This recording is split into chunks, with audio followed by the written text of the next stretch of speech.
by Antioch and with the leadership of two of our master's students. And it's a pleasure for me to introduce both of them to you. They'll be running the show this evening. The first person I want to introduce is Caitlin Hatzel. Caitlin works as a school garden coordinator at the Crotchet Mountain School in Greenfield, New Hampshire. She studies advocacy for social justice and sustainability here with us in the Environmental Studies Department at Antioch. And Caitlin also serves as a non-hierarchical leader for the Alliance for Youth Climate Leadership.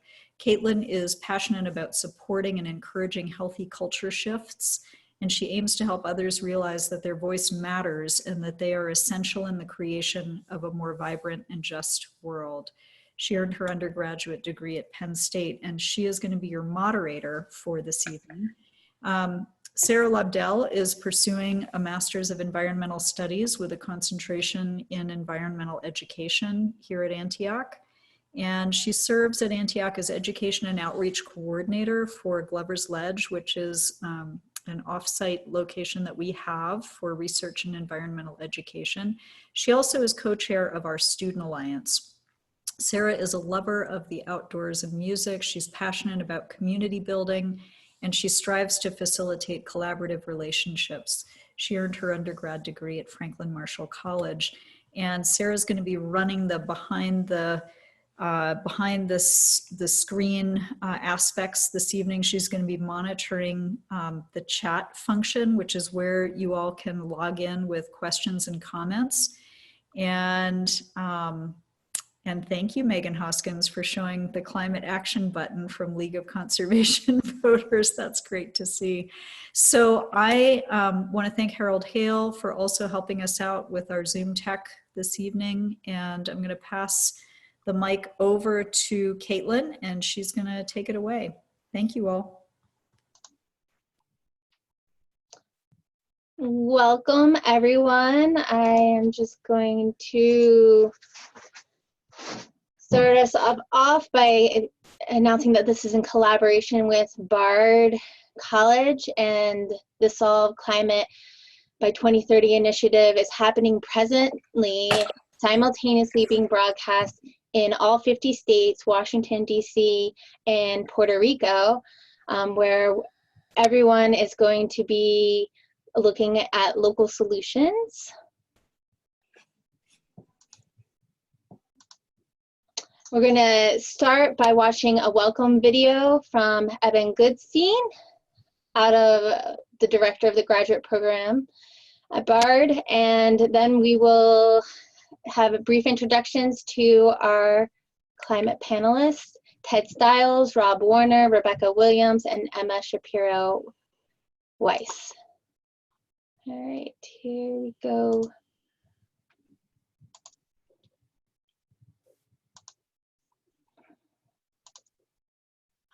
Oh.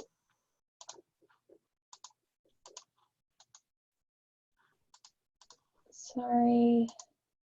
Welcome to Solve Climate by 2030. Today, universities in almost all 50 US states, Puerto Rico, DC, and several other countries are hosting state and region-wide webinars focused on ambitious and feasible things that we can all do in our cities, our towns, and states in the coming year to really move the needle on climate change. Here is the most important idea to take home today. What you do locally will change the future. Oh, sorry. That's not coming. Oh.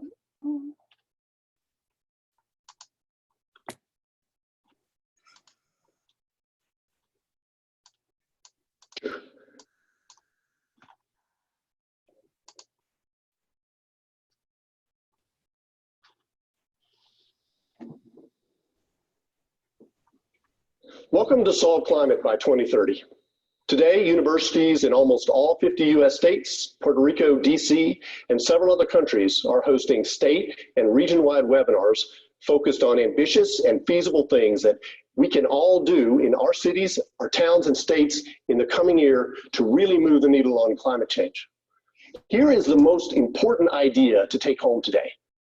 What you do locally will change the future. Fact, the US state of Georgia is a top 10 solar state. The neighboring Sunshine State of Florida has very little solar power due to outdated laws and regulations. When we launched Solve Climate a year ago, we could never have imagined that today, entire countries and much of the world's economy would be shut down, with hundreds of thousands of people ill, thousands having passed away, and our health systems overwhelmed. I take that back. We could easily have imagined this. Our health experts and scientists warned us this was coming. After SARS and MERS, they told us this was coming, and yet we didn't take preventive action. We didn't prepare. COVID-19 has shown how fragile our health and economic systems are to extreme events. Our scientists have told us clearly that unchecked, climate change will turn our lives into an unending series of extreme events. Floods, droughts, rising sea levels, pests and disease, more extreme storms and hurricanes, all of this leaving hundreds of millions of people homeless and on the move. We can change this. We still have time to change that future. Last year, the world's top climate scientists told us that we have until 2030, 10 years now, to cut global warming pollution aggressively in order to stabilize the climate at the low end. That warning was the genesis for this national and international discussion today on how to solve climate by 2030. Solving climate in 10 years, that sounds challenging. And yet fixing the energy half of climate change by 2030 is looking more, not less likely than it was 4 years ago. The cost of solar and wind power, batteries, and electric vehicles have plummeted. In many cases, they are less expensive now than the fossil fuel power that causes global warming, and they are getting cheaper every day. Already, utility scale wind and solar, big solar and wind farms that feed power into the grid, these technologies are crushing fossil fuels in much of the US. In Colorado, Idaho, and California, renewable bids are coming in at half the price that the cheapest fossil fuel plants can do. And this is where rooftop solar and battery systems are headed in the near future. On the vehicles front, all the major manufacturers see this coming. Mercedes-Benz announced last fall that they have designed their last gasoline-powered car. Going forward, every new model of theirs will be electric. Combining electric-powered vehicles with the impact of driverless technology, we could see a very rapid transition away from gasoline-based cars to EVs in the next decade. All this progress was the result of a major technology push by national governments, starting in America in the 70s and then ramping up with the Danes, the British, the Japanese and Koreans, the Germans, and most recently, the Chinese and Indians. Government policies have brought these industries to scale, and now the market is taking over, and renewables, battery storage, and electric vehicles are on track to deliver power and transportation at prices unsubsidized that will lead to major disruptions of energy markets in the 2020s. Can we get there fast enough to solve climate? Well, this is where you come in. With plummeting prices for renewables and electric-powered transports, the pace of the clean energy revolution will no longer be determined by Washington, D.C. and other national governments. Instead, the core action is going to be in your city, at your electric utility, and in your state capital. The key to solving climate by 2030 will be clearing the path at the local level to rapid deployment of solar, wind, battery storage, and electric vehicles. We need to get rid of outmoded laws and regulations that are holding back the transition. Florida needs to take the lesson from Georgia. It's imperative that we have justice in this transition. We have to make sure that the millions of green jobs that are created are jobs for all, and that everyone has access to clean, affordable power and mobility. Today, in Nebraska and New Jersey, in Idaho and Alabama, in Bangladesh and Brazil, we're going to find out what are 3 ambitious but feasible things that we can do right at home to smooth the path for clean energy and to bring energy justice to our communities.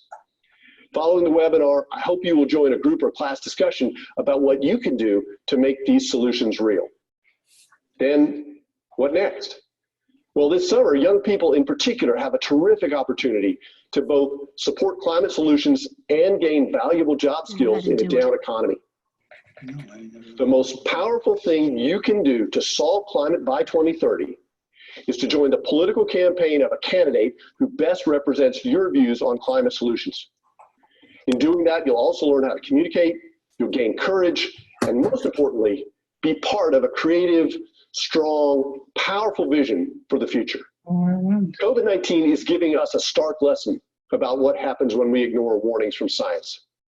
Today, we'll see how 10 years can be enough time to drive the climate solutions that we need, and that the future will be what we make it. It has nothing to do with muting. It has something to do with to solve climate.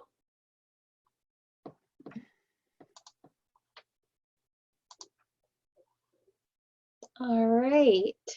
Our first presenter is Ted Stiles. Ted has spent over 20 years in the education field where he worked with students with learning disabilities. During this time, he also became more deeply involved in solar energy and energy conservation through his involvement with the Plymouth Area Renewable Energy Initiative. After leaving education, he started his own energy auditing company, but moved in 2013 to his current position with Yankee Thermal Imaging out of Rochester, where he is the program manager and a BPI certified energy auditor. He also presents button-up NH programs throughout the state. Ted Stiles, thank you very much for joining us. We look forward to hearing your solutions. All right, thank you for having me. Welcome to everyone that's joined us today. I see some familiar faces on my screen, which is always good to see. And hope you guys get something out of this today. My call to action today is for everyone to get an energy audit. I'm guessing everyone who's participating in this is living in a home right now. So it's something that is easily accessible for everybody. So what I'm going to do is answer 3 questions: why you should get one, how to get one, and what it actually is. So first reason is the first question is why. If you look at residential and commercial buildings around the country, they use about 40 quadrillion BTUs of energy. I don't even know how many zeros are in a quadrillion, but it's a lot. It's a kind of a useless term, but you can tell it's a big number. Taken out of context doesn't mean a whole lot, but if you look at it as a percentage, residential buildings use about 40% of all of our total energy use. So it's a really good opportunity for us to take a big bite out of the nation's energy use. On a residential scale, I actually focus on residential retrofits and insulation projects. Depends on who you ask and how you define it, but they say, again, depending on who you look at, 22% to 47% of all the energy that a typical family uses in their home goes to space heating and cooling. So doing the kind of work that we do and getting an energy audit is really the best way to go about decreasing your energy use. Average family in 2012 had about a $2,000 HVAC bill. Obviously, that would depend on where you live and what you're using for fuel. But that's equivalent to about over 50% of what the average car uses in a year. A lot of times people get into a conversation, or I hear debates, what's the greenest energy? Is it solar? Is it hydro? Is it nuclear? Is it all these different titles? I mean, there's all these different green energies, but to me, the greenest energy you could possibly have is actually energy that you're not even using. Because there's always some kind of penalty or cost or downside or consequence from all those different energy sources. There really is no argument against using less energy. That's the greenest energy, is the energy that you're not actually using, or the energy that you can reduce. So how to get an energy audit? It's really, really easy. All you have to do is call somebody to have them come and do it. You could call my company, you can call other companies. You can go to NewHampshireSaves.com. You could go to an organization called REPA, which is the Residential Energy Performance Association of New Hampshire. They are a nonprofit group that represents a lot of people in this industry and in this field, and they have a whole list of vetted people who can come out and do energy audits for you. Energy audits usually cost between about $100 up to $400, sort of depends. It's not a regulated field at all, so I would make sure you do your homework and make sure that your energy auditor is certified in some way. BPI is one of the most well-known national raters for that. And when you get an energy audit, you want to make sure you're getting a whole house evaluation, not just the attic or the basement or the knee wall spaces, but all of them. This should also include combustion safety testing, because when you change a house, you have to make sure that everything is running safely. And then at the very end of your audit, you should get a written report. And in the written report, it should have the costs of each item that's being recommended and the estimated savings. what an energy audit is probably a little bit different based on who's doing it. But, when I do an audit, I like to come into a person's home. Usually I look at the property tax card ahead of time to get some basic information. I'll come in and do an interview with the homeowner, take a tour of the house, hear about anything that are particular concerns or issues, and then do a complete visual inspection of all the different spaces, right? When you get a home inspection, when you buy a home, let's say there's a dresser up in front of a knee wall space where a hatch is, but they won't even move that dresser because they're afraid they might scratch the floor or something, and the person doesn't own the house yet. But when you're doing an energy audit, we're getting on our hands and knees and crawling into all the different knee wall spaces and crawl spaces and attics and things like that. We're going to look at every space in your home. Also going to probably include infrared imaging. That can be done all times of the year. You only need a couple degrees difference between indoors and outdoors to do that. So we can do infrared imaging all year round, even in the summer, and that can help see if there's any insulation in some of your walls that you can't get into, or other spaces you can find air infiltration spots that are kind of tricky. If we can, we like to run a blower door test, which is a big fan that fits in the doorway of your home. You close up all the windows and doors, and you sort of suck all the air out of the house and measure what's going through the fan. And that's a really good measurement of the air infiltration in that home. Air infiltration is almost always a huge, if not the biggest part of heat loss in a home. And it's a little bit separate from how much insulation do you have. There's plenty of homes that actually technically have enough insulation, but they're just leaky, right? So you have a lot of expensive air. It's hot air that you paid to heat up in the winter, and it's escaping. And then when it leaves, it has to be replaced by something, and then cold air comes in for free. And vice versa if you use air conditioning in the summer. So air infiltration, and air sealing, which is what we do to encounter that and fight that, is designed to keep that expensive air in the house where it belongs. So it's a really good opportunity for you to really get an evaluation of your house and kind of get a feel for what could be done where and what needs to be done where and what are the priorities and how much it's going to cost. And you might not want to do everything on the plan right off the bat. But you might have, give you a plan for like, hey, maybe this year we're going to do this. Next year we'll do something else. The next year you're going to do something else.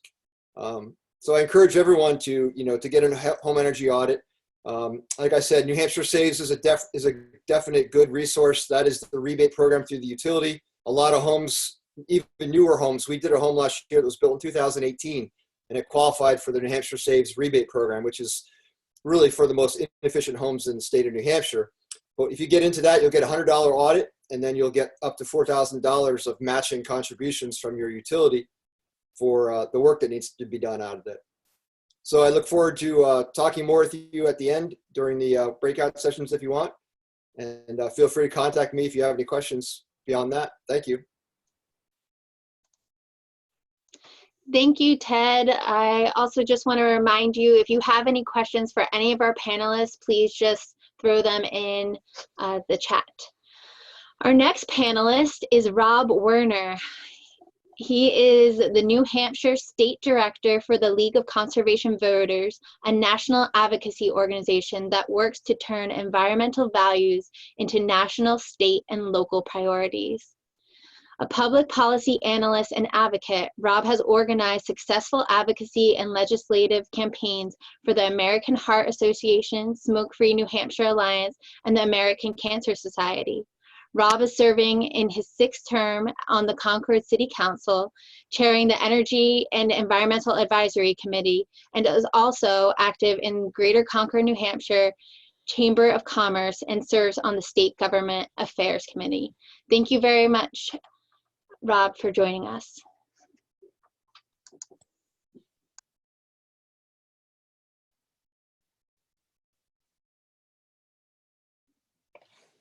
You're muted, Rob.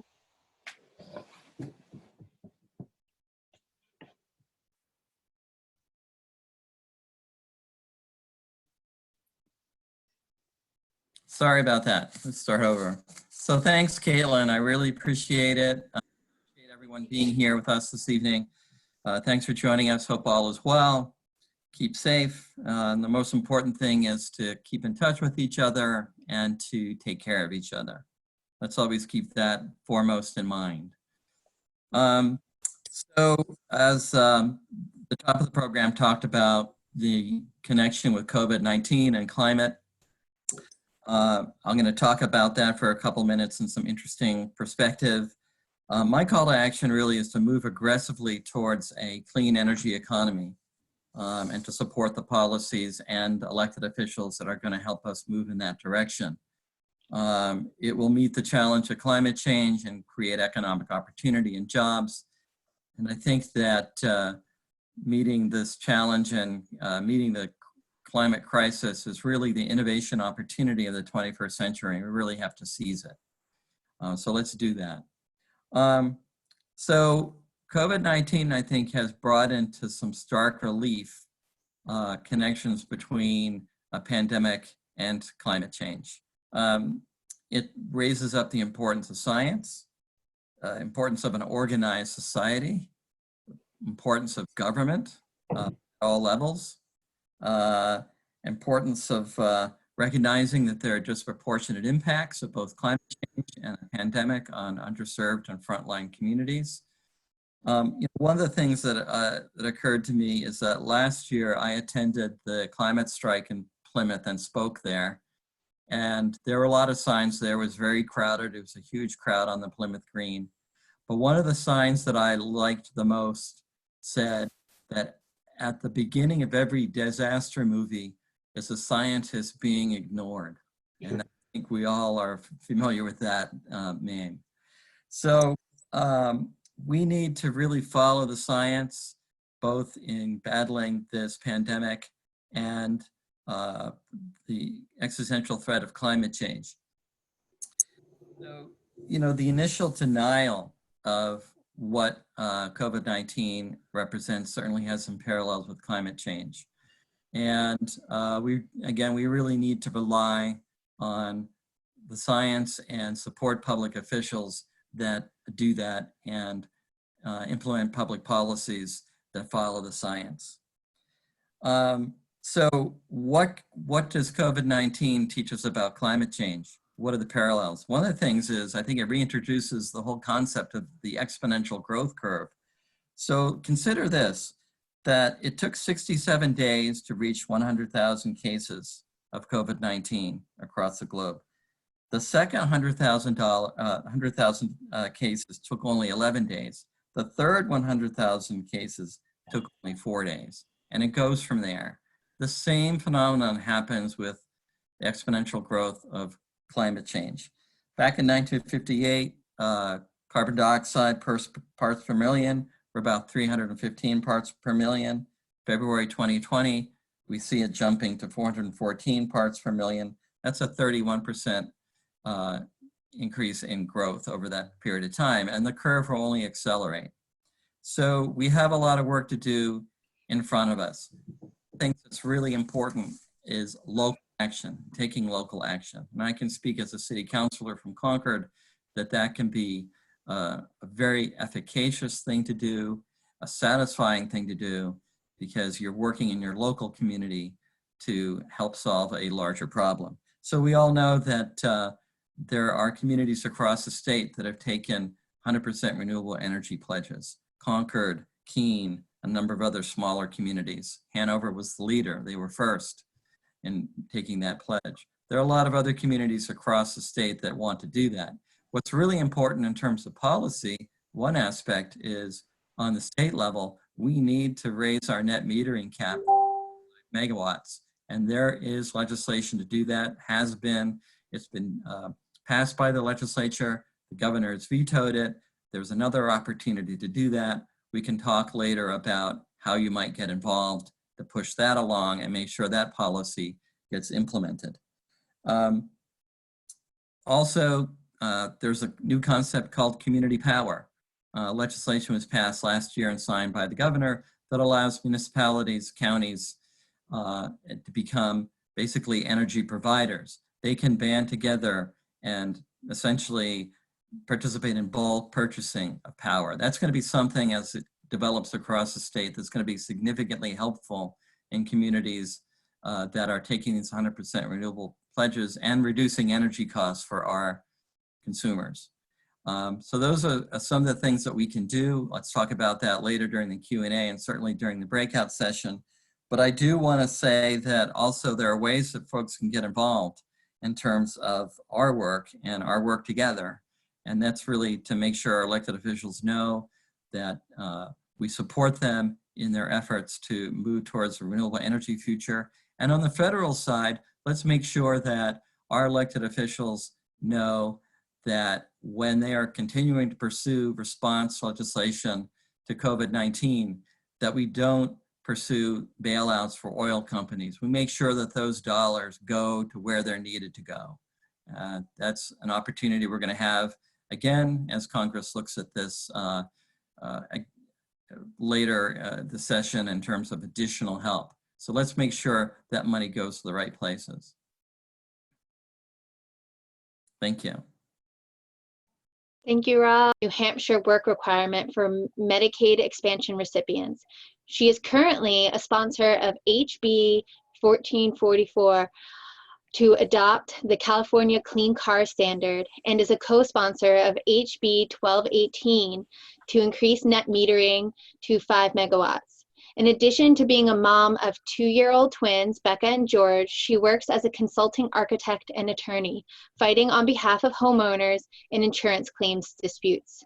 Rebecca and her husband James are the proprietors of Lewis Farm, a sustainable vegetable farm on the Bow Concord line. She is running for re-election in 2020. Thank you, Rebecca, for joining us.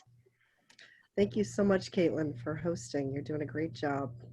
I want to thank everybody who's on the line right now. I know that your time is valuable and you're here because you care deeply about the environment in New Hampshire. And I want to let you know that that is the reason that I decided to run for office. When I chose to pull papers and run in 2018, I was really concerned, as you've heard my bio, I'm really into the environment, sustainability, and food systems. I'm really concerned about the future for my kids, and I want to make sure that New Hampshire is doing everything that we can do as a state to increase our goals for reducing fossil fuel dependence and also switching the source to renewables. So that was really what compelled me to run for office. I was feeling like a little bit that the state was not focusing on that, and I kept reading in the news that we were having trouble passing net metering. Rob mentioned that in his speech as well. So that was kind of my call to action. Let's do something. Let's get involved. Let's run for politics. The nice thing about running for state rep in New Hampshire is that there are so many of us. There are 400 state reps. We represent about 3,500 people per rep. So it's a fairly low level. It's like running for local office, even though it's a state level position.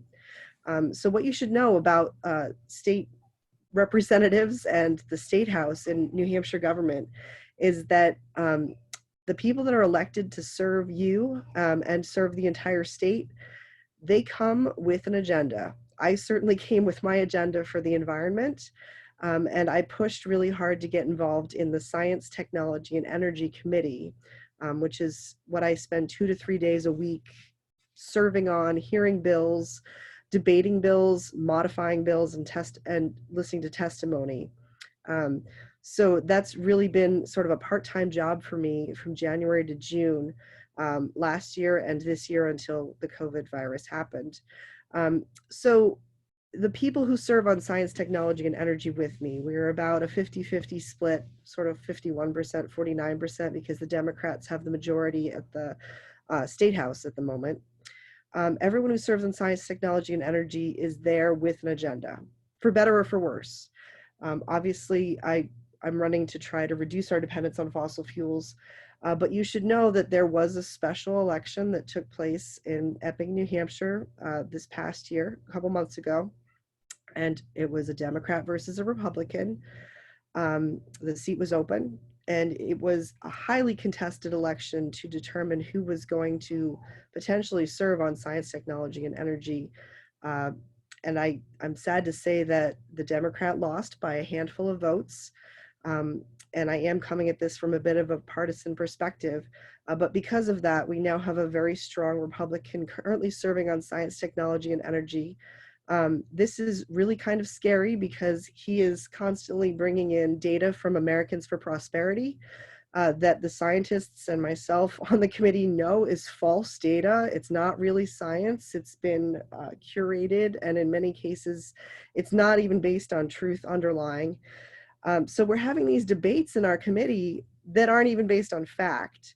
And that's scary to kind of watch that go down and realize there are members of this committee who are actively working to keep us in the 1990s in terms of our energy and environmental goals in New Hampshire.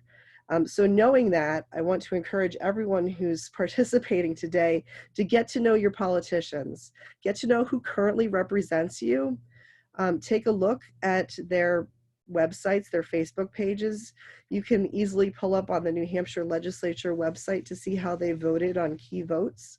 And it's really important to kind of know, where are they coming from? What have they done for you so far? And if they don't line up with your goals and what you expect for your community, consider running against them, or consider finding a candidate who's better and support them with your time, your talent, and your money to make sure that the people who represent you in Concord really are people who care deeply about the same things as you. Because this is an ongoing problem, and we really do need to come up with good politicians who support our platform and our ideas.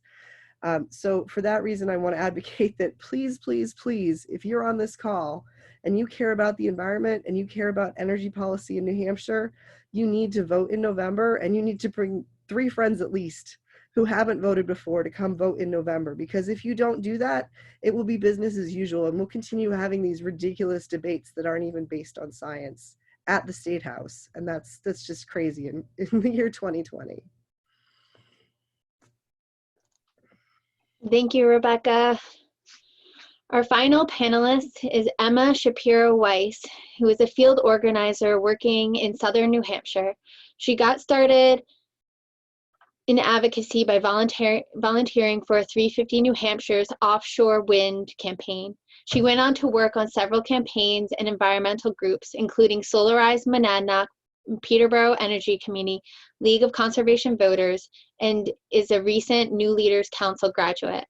After the 2016 election, Emma made the decision to become a community organizer because she could not imagine putting her efforts anywhere else.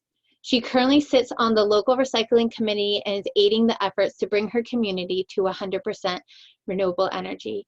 Thank you, Emma, for joining us. Thank you, Caitlin. Thank you so much for putting this together. And I see so many familiar faces on this call. And shout out to other people on my 350 New Hampshire team, to Jen, and I think Kai's on this call too. So it's nice that everyone is here. And like, in a global pandemic, there are 90 people on this call talking about climate change solutions, and I think that's amazing. So yeah, I'm Emma. I work for 350 New Hampshire. I am the campaigns director for 350 New Hampshire and 350 New Hampshire Action, which is our political arm. I did not send my updated bio to Caitlin like she asked me to. So I wanted to tell you a little bit about 350 New Hampshire and who we are and what we do first. So 350 New Hampshire is a grassroots movement dedicated to stopping the climate crisis and fighting for a just transition to a renewable energy economy and an end to our society's dependence on fossil fuels. We do this through mass mobilization and creative community organizing. So really small stuff. It's a lot to do. We have about 5 main campaigns. We have a Granite Bridge campaign that's stopping the Granite Bridge pipeline, a massive fracked gas pipeline that Liberty Utilities is trying to put in. We have a coal campaign that's trying to shut down the last major coal plant in New England, which is right outside of Concord. As Caitlin was mentioning, I started out in environmentalism, actually volunteering for 350 back in 2016-17, working on their offshore wind campaign, which ended in Governor Sununu requesting a task force for offshore wind. So that ended successfully, and we're really limitedly working on offshore wind right now. And we're also taking on a lot of Green New Deal work and have been working on the New Hampshire primaries and are continuing to work on the general election, which is very exciting. All of this work gets done by core staff team, and volunteers, our youth team, and our remote working groups. So I wanted to say that recently we had a 350 New Hampshire retreat. We were trying to, well, really we came off of the elections, not knowing really where we should put all of our energy. We just spent so much time working on elections. I think we were all feeling a little lost and sleep deprived. And we kind of started out our retreat with this question of asking, what does winning look like for us? What does winning look like for our campaigns? What does winning look like for our organization and for the larger climate movement in New Hampshire? And I really recommend that anyone who's doing any kind of organizing to like come together with your team and think about this question. What does it mean to win? So we kind of, decided after much discussion, after grappling with all of the work we're doing and, all of the energy we have and all of the different groups we have working on different things, that a Green New Deal for New Hampshire that's inclusive of the needs of Granite Staters is a huge part of our vision for winning. And we're already working on different aspects of it, but we really named that is at the core of what our vision for winning really looks like. And I think there are mostly a lot of climate nerds on this call, so I think most of you know what a Green New Deal is, but just to reiterate for those that don't really know, a Green New Deal is a slate of policies and investments and infrastructure that helps us achieve environmental and economic stability. So in 2018, there was the sit-in in Nancy Pelosi's office, and there was all of this energy around the Green New Deal. And since then, it's become, more popularized. We had a bunch of presidential candidates that were running on a Green New Deal or had certain aspects of a Green New Deal in their climate policies. So it's really gotten much more plausible on a national level, but it is still moving at this very glacial pace. And we're talking about 2030. So at the rate it's going on the national level, we really need to push as hard as we can at the state level too, because without the Senate, it's going to be really, it's going to be impossible to have a Green New Deal on the national level. So at the state level, there is a coalition of folks that are really starting to work on this Green New Deal. It's not going to be easy. It can't be introduced at the next legislative session and passed right away. I'm sure that Rebecca and Rob can speak to that. Could that happen, guys? No. The movement is slow, and that's why we need to start electing those folks that will champion a Green New Deal now. Or as Rebecca was saying, we need to challenge and run against those folks if they are not very positive about ambitious climate legislation now. We need to start electing people in the House, in the Senate. We need a governor who will not stand in the way of bipartisan legislation like net metering. So really, how do we do this? We're talking about really, really big issues. We're talking about massive change of our grid of, pretty much everything. What we need to be passing ambitious climate legislation.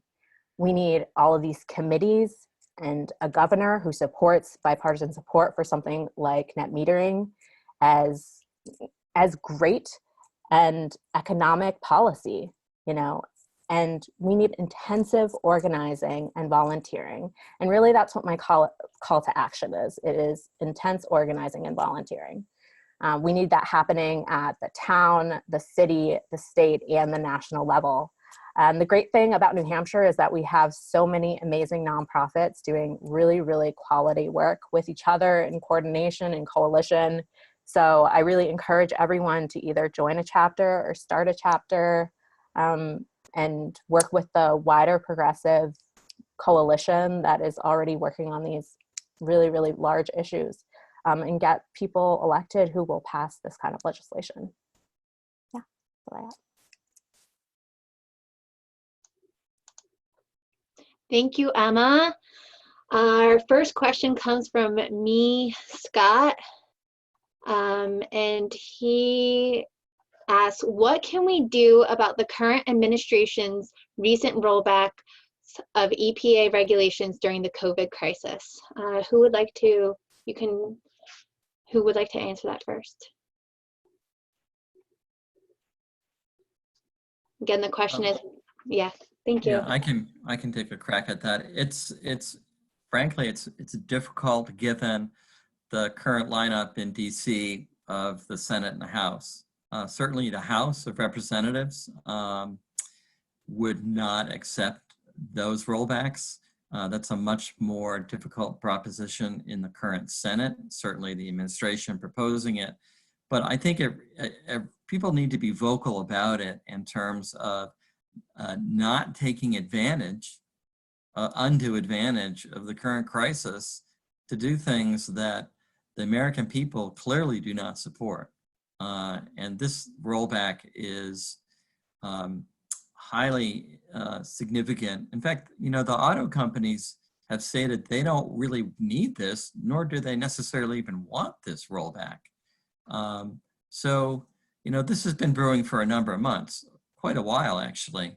And I think that unfortunately, there are some folks who are taking advantage of the current crisis to push some things through that otherwise might have been gotten some more attention, frankly, and been a little more controversial. So, I think in our situation in New Hampshire, we're very fortunate to have a very supportive congressional delegation. But if you know folks in other states that are have delegations that are not as supportive, then I would encourage you to reach out to them and make sure that they're in touch with their senators and representatives. Just to tag on to what you're talking about with the auto emissions, folks on this discussion should know that there are two different regulations that you can choose to follow. There's the federal, and that's what just got rolled back. So we're back to like the 2009 levels with federal right now. And then there's the California emission standard, which states can choose to voluntarily adopt. And there is pending legislation right now. That's one of the bills that I'm sponsoring, House Bill 1444, which would enable New Hampshire to adopt the California air emission standard, which was in lockstep with the federal, but is now apparently more strict than the federal because the federal has been rolled back. So I would encourage folks to get involved and organize behind that bill specifically. Unfortunately, I can tell you that it did pass the House on its first committee during our marathon session overnight, ending the morning of Friday the 13th. So we had 0 Republican supporters on that bill. I don't see it passing the governor's office without significant lobbying from citizens saying, listen, if the federal isn't going to do this, New Hampshire needs to step up and adopt California. So I do think that that is something that you can do and can push for.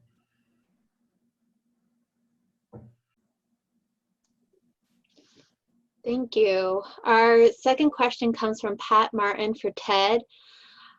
She writes, I've heard NH Saves has put residential services on hold. How long do they expect to have it shut down, and why are they allowed to continue with commercial work?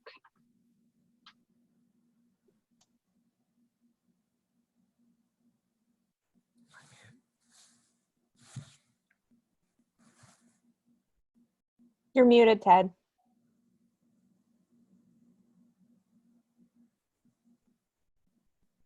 How's that? All right. Hi. Sorry about that. Hi, Pat. Good to see you. Good to hear from you. Can't say for sure what the policy is on commercial work, but I know on residential work, we've been told, we can't do audits because that involves going into someone's home, and we can't do work in people's homes because that involves having crews of people there doing work. So we're sort of on hold. We were on hold for a month, and now it's going to be another month. I think it's up to May 5th at this point, and they're going to regroup and look at it then. So everything is pretty much shut down. I think they're still doing like refrigerator pickups because that is something that doesn't involve any kind of interaction. And there may be a provision in there for some commercial work to still be getting done. But I would actually be surprised if that is even something that's still going on, because even if the utility would, in theory, allow that, you still have people that are working together to get to job sites and working together at job sites. I would be surprised if they're letting even commercial work going on. But I know, residential work is on hold for like the foreseeable future. The good news is that there actually is some talk about increasing some of the rebate levels once we do get back into business, and changing some of the rebate caps and just sort of incentivizing projects a little bit better to try to get more people into the pipeline quicker to kind of try to make up for this lost time, because the utilities have quite big budgets for this, and it's going to be really hard for them to reach their spending budgets for these programs with taking a few months off. So hopefully that answers your question.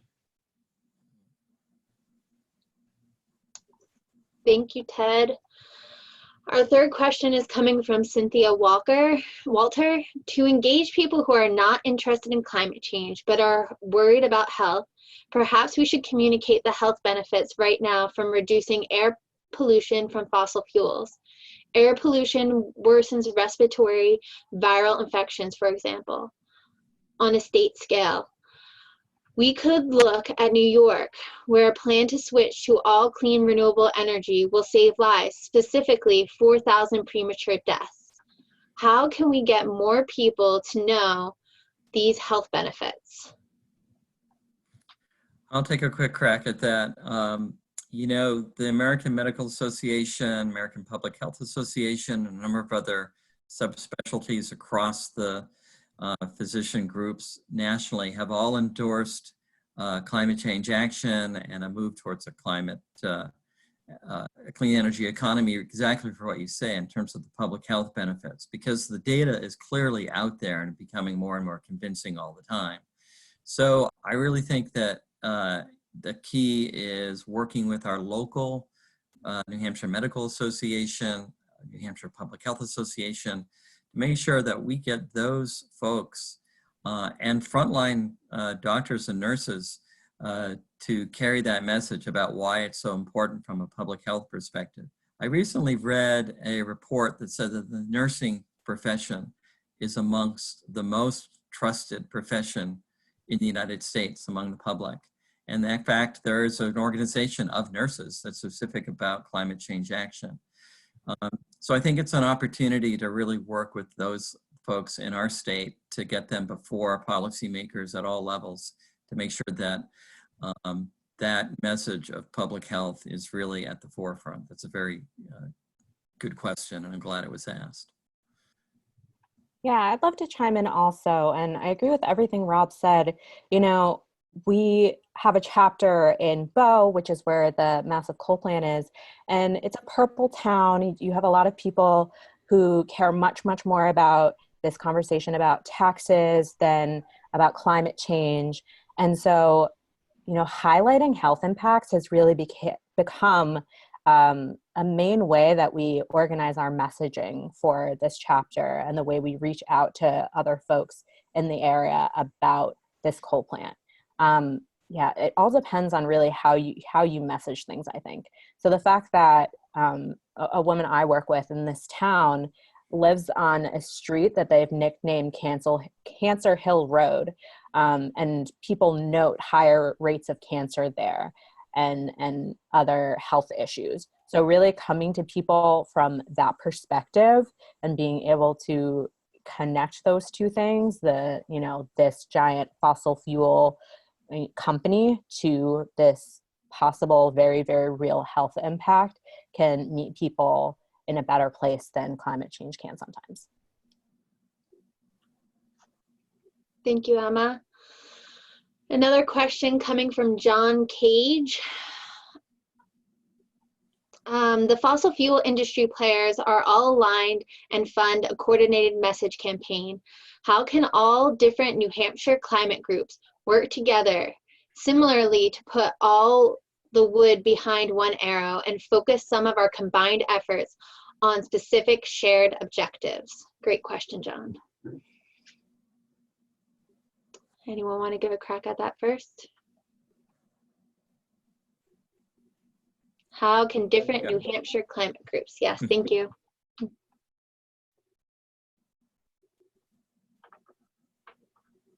Why don't you go, Emma? Yeah. Well, I think it starts in places like this first. We all need to be in rooms with each other regularly, often, getting to know how we are messaging, what our main priorities are with each other. And I think it's something we do a good job at, but we need to do a lot more. As I said, there are a lot of nonprofits in New Hampshire. There are a lot of different climate orgs in my region, in the Monadnock region alone, and we all try to coordinate a little bit.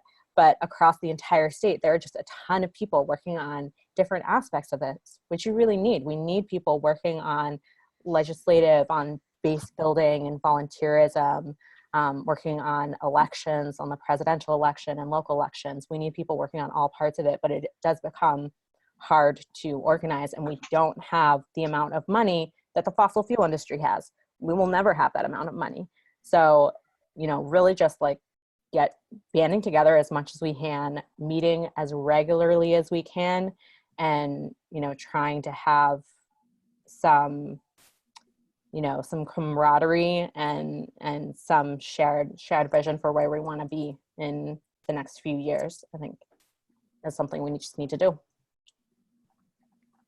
I think in New Hampshire, we do have the advantage in the history of a lot of our groups being in touch with each other and working in collaboration to push towards policies and mobilize people. We each have something to bring to the table, and as Emma says, it's really important that we collaborate as much as we can on our shared goals.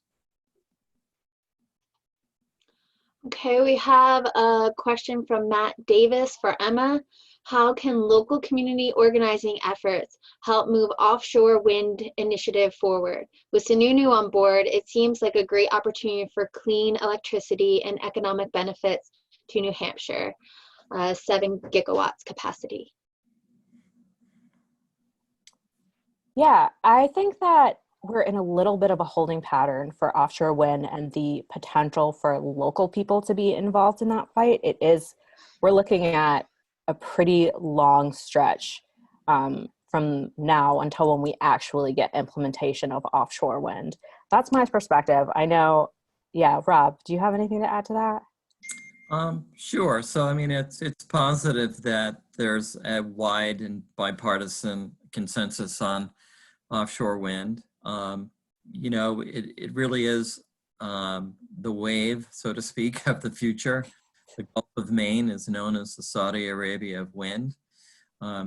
It's going to play a significant role in our energy development. The New England grid, which we're all part of, is about 30 gigawatts, and we can expect to see up to 10 to 15 gigawatts of wind generation out of the Gulf of Maine over time. But you're right, it's going to take some significant time horizon to get that done. But, we're already seeing it down in New Jersey and Virginia. The first deal in the water is coming into Virginia in terms of off the coast there.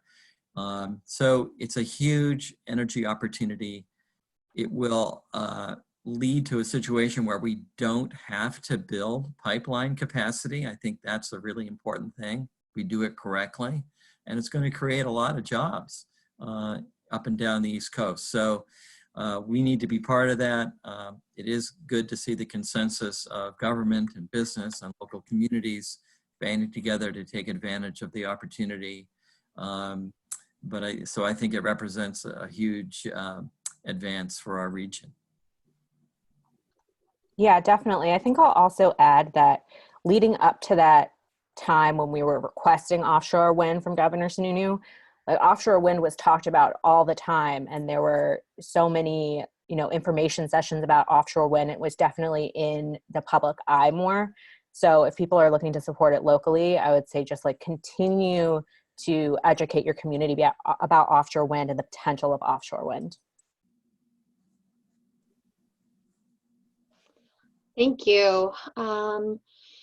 Just a reminder, if anyone has any questions that we do not get to, we can follow up with email, so please continue to send them on.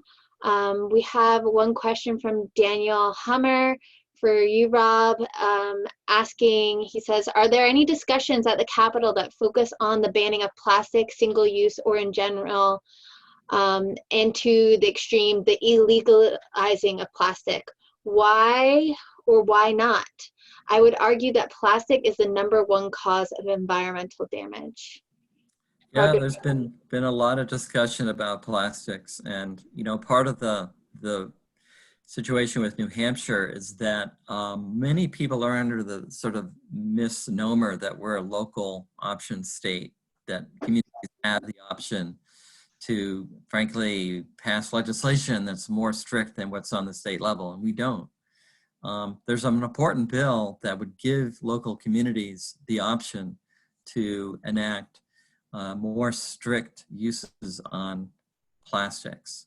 And so that's, as with everything else, it's kind of held in place right now. The legislature is slated to come back on May 4th. I'm very skeptical of that date, and I'm interested to see what Rebecca has to say about that.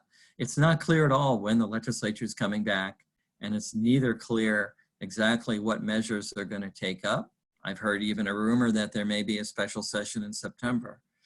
But what I would say is that we have an opportunity to use this time not to be silent, but to organize and get ready for the legislature coming back, because they will come back. It's just we don't know exactly when.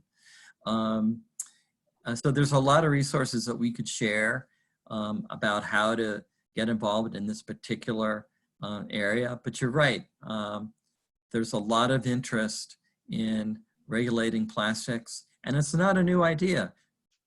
It may be in some quarters in New Hampshire, but around the country, there's a lot of success stories around banning plastic bags and the like. And there's the economic argument against it, which really doesn't fare well when you look at the facts. So again, it's something that we need to do, need to take a serious look at, and I know that there are a lot of folks in New Hampshire that want to do that. So just to tag on to Rob's comments in regards to the House and Senate in New Hampshire, yes, everything is suspended until May 5th. We have a 0% chance of meeting immediately after May 5th. I think it's probably more realistic to talk about July at the earliest. There is a group of technology-enabled leadership who are looking at purchasing Zoom for committees to have hearings and notify the public in order for them to attend and participate, similar to what we're doing on this call. That's a heavy lift, but it's 2020, maybe it's time. So I look forward to hearing more about that, but that's very much in the early stages right now. Thank you, Rob. Thank you, Rebecca. Real quick, Rebecca, what was the bill number for the NH adopting California state standards HB 44? Is that correct? 1444. Yep. You can look it up on the legislative website to read the full bill text. Okay, we have one participant asking about that. Thank you, Dory. And final comment before we transition to our breakout sessions from Susan Fuller. She asked if before we leave tonight, can we find out which statewide groups are represented here presently who might be interested in networking more deliberately to magnify our individual efforts over the coming year. And there'll be a follow-up email coming with all the links in our chat box and other calls to action and resources. But if anyone who is present wants to make sure that we give a shout out to you, we would love to. All right, we are going to now, if you have time, break out into smaller conversations in a breakout session, which a link will show here directly. And we also have a link to several questions that we want you to talk about in smaller groups. We'll do this for about 10 to 15 minutes, and then we'll come back together, share out what we collectively brainstormed, and then close out. Thank you very much again, all our panelists, for sharing your expertise and passion, and I look forward to see what comes out of our smaller conversations. Thank you for everyone who was able to stay. Thank you. All right, so the link is Okay. You should see it, a note from Sarah Lebdell to everyone. Yep, some people are hopping out, so I'm rearranging them so that there's one room that doesn't have only like one person in it. Thanks, Sarah. Yeah.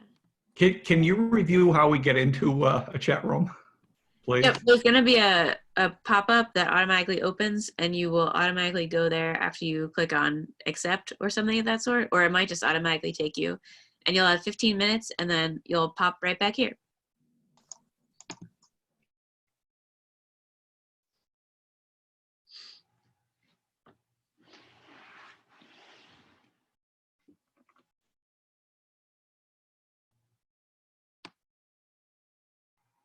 Hello.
Hi, everyone. Welcome back. We're just going to take a second so everyone can get back to the main room.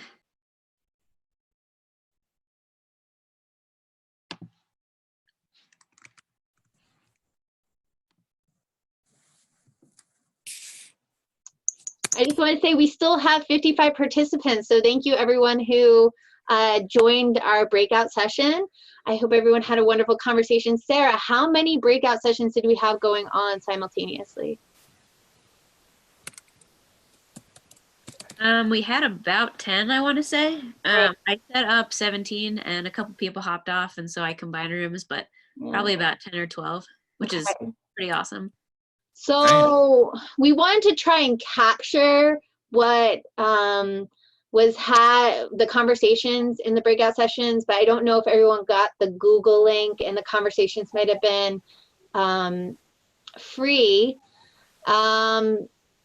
But if anyone wants to hop on and unmute yourselves, if you have something very succinct to share, a message from your call to the rest of the group, that would be great to hear. This is Rob. Real quick, in our breakout session, I learned about the Sandwich Climate Action Coalition. So you've got a lot of people involved in a small town doing some good work, and they're looking for, also looking for direction from other towns and want to be part of a larger effort. So it's really great to see these kinds of efforts that are being seeded across the state in small towns and large cities. So, as large as our cities are in New Hampshire anyway. Yeah. I'd like to talk about a suggestion that came up in our group, to have a statewide directory of climate and energy groups that can stay connected to each other, and perhaps also have a website for that. I know that in the Monadnock region, we just put out a directory of the Monadnock region's organizations, and that's on the Monadnock Sustainability Hub's website. But it sounded like there was a real interest in keeping up to date with what everybody's doing in the state. All right, thank you, Dory. We also have Rick. Rick, if you can unmute yourself, please share. Okay, basically, I'm looking for help. I got a half-hour TV show per week that I do, and we've done some very interesting stuff with some very good guests. Joe Casey, International Brotherhood of Electrical Workers, the Regional Business Development Officer for this region, and Mike Berman from Clean Energy. There's so many topics and so many issues, and there's a lot of good people here. So come up with ideas and people that want to help me function. I can function as a audio video tool of the various organizations to get not only your message, but who you are and what you're doing out. Thank you, Rick. That's an awesome opportunity. Anne, thank you. And Huberman, if you want to speak. Yeah. Okay. So in our breakout session, something that came up that was very interesting, I thought, was the importance of keeping trees in the forest, not cutting them down. The carbon sequestration of growing trees is great. The carbon sequestration potential of growing trees is great, and cutting them down destroys that potential. Alongside that, we also talked about the potential of regenerative agriculture to also suck carbon dioxide out of the atmosphere. We felt that we need to support both keeping trees in the ground and regenerative agriculture. Thank you. Yeah, I couldn't agree with you more. There's a lot that we can do with that. New Hampshire's a good place for that. We have 9 more minutes left. I saw 2 raised hands, but they disappeared. So if one of those raised, oh, Donna? Yes. Yes. Yes, and I lost my chat with my answer in there, but somebody mentioned, and I think it was yesterday's New York Times, the new research links air pollution to higher coronavirus death rates, which is interesting, and we may get, that might be very useful. And I put it in the chat room, and they may have also. I got it. Okay. Yeah. So people might want that. All right. So yes, thank you for sharing that resource. I just like to offer to anyone who's on the call, if you have a thought or resource that you would like to be shared out to the group, that you can just send that in a message to Sarah or I, and we will include that in the follow-up email. In our breakout session, we discussed a couple different things. One, the importance of really having a relationship with our representatives and calling them out, holding them accountable for not being in line with our values, or thank them for doing good work to encourage them along. This is something we talked about in our environmental advocacy class, the importance of thanking or spanking the representatives. Another thing that we talked about, we had a mother and a daughter who were on the call, and they really stressed how it's really important to have these conversations about climate change in the home with the people that are closest to you, to try to inspire greater thought and hopefully action. But that it starts in the home with our friends and family, and that we can't discount taking that action. And there was also a generational component, how that can be a barrier or divide. And finally, we discussed how we might want to use the arts to shine light on climate change and grab the attention of media to hone in on important pieces of legislation or action that need to occur in New Hampshire. If anyone else wants to chime in, we welcome a share out before we close out. I had a comment. Can you hear me? Yes. It's Roger. And in our group, we talked about some different things, but we had a suggestion for Rebecca McWilliams. It seems crazy in this day and age to be arguing about scientific facts in the science committee. Could there not be a bill introduced to require that there be a fact checker of some type in the meeting who could check on things and stop wasting time with debating facts, and thereby make our legislators more efficient and more on target? I think that's a great idea, but I will tell you what I'm always being told as a legislator. How are you going to pay for that? Is this a volunteer role or a paid role? Is this going to be partisan or nonpartisan? So coming up with funding for something new is always a challenge. I will tell you that anecdotally, there are quite a few highly intelligent, educated, and active reps on my committee who have our tablet devices in front of us and are actively fact-checking during testimony and during debate. And so we're actually pulling up and saying, the site that you just sourced, that citation is wrong, and that's not accurate. Here, I have something that rebuts it. So in effect, we do actually have reps who are doing that live because we know that what we're being told is not true. Rebecca, I think a message you've got to start, and we all have to start conveying, is that renewables now are cheaper and more economical than fossil fuel.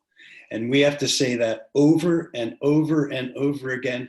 You don't have to go to any other arguments. The smart money is going to renewables, to solar and wind, and it is cheaper. It's a fact. And in New Hampshire, that's the only argument you need to make over and over again. Why are you sending our money down a fossil fuel rat hole? I'm happy to chat with you offline about this. I completely agree with you. There are some interesting arguments that I'm getting in response to that, but I'm going to defer to the rest of the time and make sure that we can get to any other questions, but I'd love to chat with you about that specifically because it is a little bit more nuanced once you get past saying that. But yes, it's true. Yes, we need to go there. Thank you both. We have one other raised hands, last one from Sabrina Kratovel. Thank you. How do you say your last name? Kratovel. Thank you for joining us. Hey, it's my first time. This was kind of interesting. I was referred by a friend, so here I am. So something that I had proposed, but I hadn't really said out loud because I was trying to figure out the mute button thing. But I did propose it on paper, which was, what if we started off with our own personal businesses? Because it takes a while to get all the way up to legislation. And it's up in the air when we vote who's going to go into office. So what if we started with our own businesses and we propose changes that they make to their own policies? And while that may seem very cocky or gutsy or whatever, there are ways to go about it that could be mutually beneficial.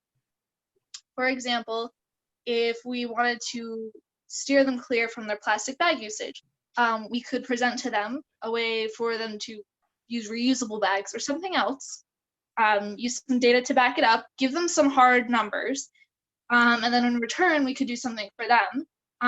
Like sponsor them at one of our events. Say we had a statewide event to protest one thing or another, and that way they could get business from us, and we also helped out the environment. So I feel like networking would be a very good option for us as a whole. I also feel that hosting events for other companies would also be very good. It'll help us win good favor with them and also help them take us more seriously. Because if we're just shouting out facts to them, they're not going to want to listen. So I think we're going to catch more bees with honey than vinegar in that sense.